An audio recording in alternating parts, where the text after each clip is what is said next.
I'm going to bring it back to the presidential race because Okay, it's fascinating, and hopefully we can have another one of these. But my name is Kevin Gilbeck. I'm on the board of the Young Democrats, full disclosure. But I wanted to ask Jeff about a comment he made early on in the debate. You said you're not here to defend the legacy of George W. Bush, and yet everything we've seen from their nominee so far, particularly as it comes to international relations, with his heated rhetoric towards China and Iran, his talk first, find out the facts later.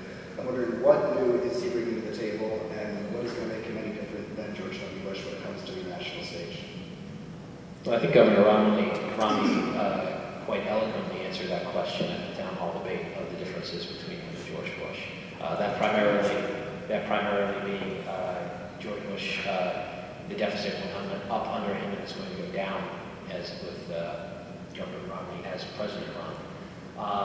So I guess the question is, what are the differences? Yeah, what is in foreign policy? Okay, I guess I'll have to brush up on. I will say, getting tough with China. The biggest thing here, right here. All right, when I answer the question is this. Okay, right now we're borrowing trillions from China. Okay, and that's the biggest foreign policy threat we have right now: our deficit and our debt. Okay, you can't get tough with China until you stop borrowing money from them. It's pointless to even talk about it until you start doing that. A little side note, China has actually tapered off or stopped lending to us, and the Federal Reserve is now printing money and lending to us. But the difference, I think they're two completely different individuals, and the hope of the Democrats is to rile up the base, start screaming George Bush and Howard and all these things, and try to work up everybody into a frenzy to get them to vote against Governor Romney. They're two separate men. They have two separate ideas about their vision for the world, and I think it comes down to the two men you have in front of you that are going to be at the ballot box: Barack Obama and Mitt Romney. Now, this idea, it's been 4 years. If the Democrats want to keep running on blaming Bush, by all means, because it's not working. Like, it's not working when you've been president for 4 years and you want to continue to hammer that home. It's not going to work. So, Ross, before let Tina jump in, do you want to address this, or you don't have to? Okay. Tina. I actually have a follow-up question. You mentioned China in particular as a foreign policy issue, which I think we all here can agree that it is, not just an economic issue. Romney has said, Governor Romney has said more than once that his stance on China is to label it a currency manipulator, and that is his stance on China.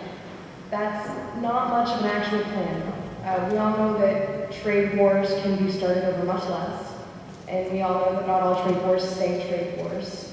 So what would you say that Governor Romney, and in particular the Republican party's, if there is a Romney administration, actual plan for China currency and trade would be? speaking as someone who's been in the business community for quite some time, the tariffs that we have right now with China are killing our exports to the Asian community. I shouldn't say community, but to Asia, including China. And the level of borrowing that we're currently undergoing, the level of debt that the Chinese currently own. So Governor Romney says, yes, label them a currency manipulator, which they actually are, and it's a problem. Needless to say, Barack Obama isn't addressing this at all.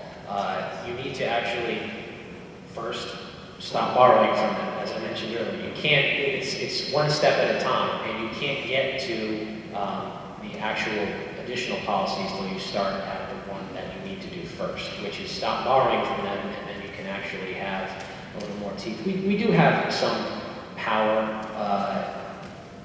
in dealing with China, but that power is greatly diminished when we constantly have to pay them money to fund government that would otherwise not be funded by government if we could just cut the spending here. So if you're asking me the specifics of his plan with China, unfortunately, I can't speak for the actual specifics that he's going to do, but I can say that labeling them a currency manipulator is a start. Not borrowing them from them is the second step.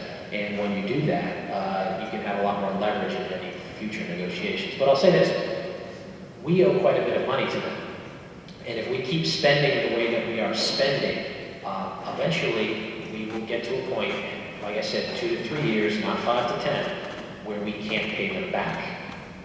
And when we can't pay the Chinese back, the Chinese aren't going to go, oh, it's not a big deal, don't worry about it, we'll forget it. That's not how it's going to happen.